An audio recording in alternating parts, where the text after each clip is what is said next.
Folks, you've heard me say it before.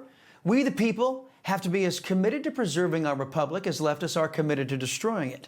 And where it's beyond question that President Trump and the America First coalition are dedicated to stopping the corrosive, corrupt, and decadent abuse of the American people and taxpayers, we should know that corrupt and crooked interests in the government are equally determined to make sure you all remain slaves to their sloth, their opulence, and their commitment to shredding the protections provided under the U.S. Constitution. Leftists fight for their anti-American cause. That's the focus of today's preamble. Let me start off with some good news out there. The state of Mississippi, despite being hampered by fake Republicans in the State House, they've passed a bill which was just signed into law by the conservative governor there, Tate Reeves. This law eliminated the income tax in that state. The governor saying, quote, "I am proud to sign into law a complete elimination of the individual income tax in the state of Mississippi. Let me say that again. Mississippi will no longer tax the work, the earnings, or the ambition of its people. The legislation I'm signing today puts us in a rare class of elite competitive states. There are only a handful of states in the country that do not tax income today. Mississippi joins their ranks, and in doing so, we plant our flag," end quote. And what flag is that? It's the flag of sanity. It is beyond reason why our people have allowed this government to punish us for doing a good thing. That good thing is working hard and earning an honest day's wage. The government shouldn't be riding on our backs, but should be walking by our sides. Sane people know and understand that this nation's debt is as a result of childish, reckless, and dangerous overspending. It's impossible to add to the debt with tax cuts. Tax cuts do not add to the debt. It's impossible. Only overspending adds to the debt. It is not incumbent on Americans to do with less. Just because a majority in government wants to fund a new, nutty program, many of these programs end up being unconstitutional or have no basis in law whatsoever. Instead of taxing Americans more, it's up to grown-ups and servants in the government to curtail their spending so as to not spend more money than we give them. If those in government can't do this, they should resign and make room for adults who can. Now, while Mississippi is making strides to allow Americans to keep their hard-earned money, leftists in the federal government are working hard to keep you enslaved and keep themselves in the unearned, lavish lifestyle they have grown accustomed to. In a wide-ranging interview on the Karl Rove Never Trump Network, Doge chief Elon Musk laid out the case that many of these rogue judges out there who've been making these absurd rulings all have family members tied to taxpayer-funded NGOs. The most infamous of these is Judge James Boasberg, the chief judge of the United States District Court for the District of Columbia. The Obama appointee has been assigned 4 cases surrounding the Trump administration's America First policies. The judges for these cases are supposed to be selected at random. The near statistical improbability that Boasberg was selected randomly for these cases indicates, well, the corruption of the entirety of this court under Boasberg's rule. Boasberg and other district judges on this court have elevated themselves to Supreme Court justices, effectively holding the entire country hostage, even though they are clearly out of their jurisdiction. Aside from that, in my opinion, Boasberg is guilty of a trifecta of constitutional, legal, and ethical breaches.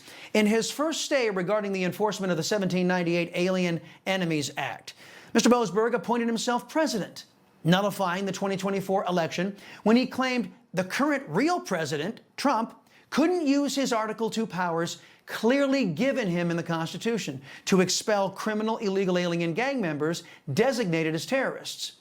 After violating the Constitution, Boasberg broke the law with his ruling, as the 1798 Alien Enemies Act provides in no way for any judicial review at any level.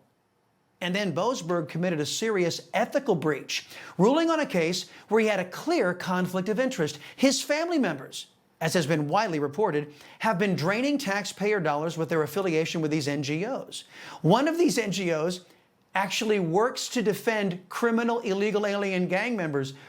You can't make this stuff up. Now, many of you right now might be shouting at your TV wondering, hey, whose job is it to check or rein in these unconstitutional, unlawful, and unethical judges? Well, primarily that's Chief Justice John Roberts' job. However, the Bush appointee is more consumed with attacking the other two branches of government rather than setting standards for his own. So the next rung of accountability falls to the executive and legislative branches. Now, certain Republicans have filed articles of impeachment on these judges, but the GOP leadership hasn't commented on if the impeachment process will be a priority for the House.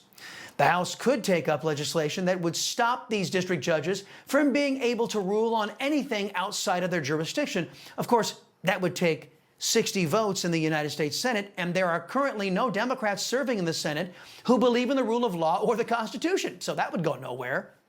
The Speaker of the House gave lip service to taking other actions.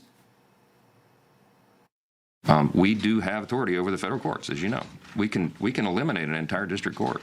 We have power funding over the courts and all these other things. But desperate times call for desperate measures, and Congress is going to act. So stay tuned for that. Now, if they tried to shut down the entire D.C. court, again, that would take a 60-vote threshold in the Senate. And if the GOP decided to defund that court, they could do that without Democrat help, but that's going to have to be done through reconciliation. And we'll have to wait until October for that. So the Trump agenda could be thwarted all the way until then. And at that point, many of these Republicans, folks, they're going to be getting a lot of cold feet as they'll be winding up for their re-election season, right? Where nothing will get done but the bare bones minimum. Fun, huh? In my view, the Republican Party in Congress should take a cue from President Trump and start fulfilling promises they campaigned on and start to act boldly and give their voters something to rally behind and vote for. Since taking over the Congress, all the GOP has done is support massive Democrat socialist overspending. The Congress should shut down the Boasberg Court, either through its elimination or by defunding it. Then Mr. Boasberg can go around to explain to all those out-of-work left-wing judges why he just had to go extra-constitutional to stop President Trump, costing all of them their jobs. What the GOP can't do is nothing. They must show real and tangible results, pushing back and unwinding the corrupt money laundering scheme that the Democrats have turned the United States government into. The GOP controls all levels of government. There are no more excuses for not taking bold action, as President Trump is doing. And congressional Republicans had better act fast, as Democrats would do, in service to their America Last agenda. You know, folks, I thank God for my wonderful wife, my kids, my country, the greatest nation ever. And Americans like you who believe in the truth, the Chris Salcedo Show will never stop fighting for you. The Chris Salcedo Show, for the news you need to know.